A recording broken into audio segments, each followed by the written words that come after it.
এই ৬টি আসন ভবিষ্যতে বৃদ্ধি হতে হতে একদিন তারা হয়তোবা রাষ্ট্র ক্ষমতায় তারা আরোহণ করবে।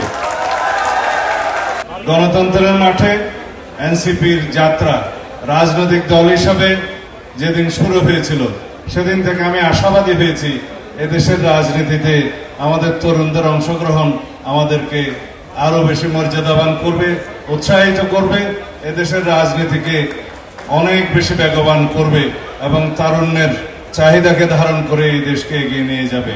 আশা করি এই ১ বছরে তারা অনেক দূর আসতে সক্ষম হয়েছে।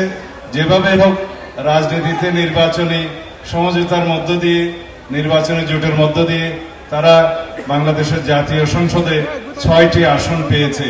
এই ৬টি আসন ভবিষ্যতে বৃদ্ধি হতে হতে একদিন তারা হয়তোবা রাষ্ট্র ক্ষমতায় তারা আরোহণ করবে। নেতৃবৃন্দ, সম্মানিত ওলামায়ে কেরাম, সাংবাদিক বন্ধুগণ এবং আজকের এই ইফতার অনুষ্ঠানে উপস্থিত সম্মানিত সুধীবৃন্দ,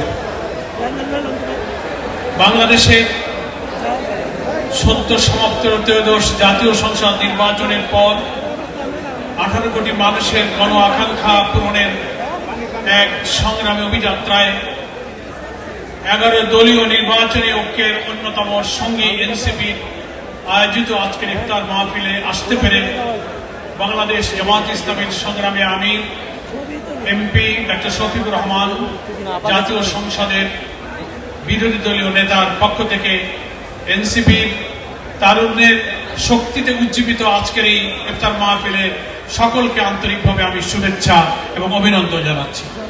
বাংলাদেশ জামাত ইসলামীর আমির আপনাদের সকলকে স্বাগত, শুভেচ্ছা, অভিনন্দন এবং শুভকামনা জানিয়েছেন।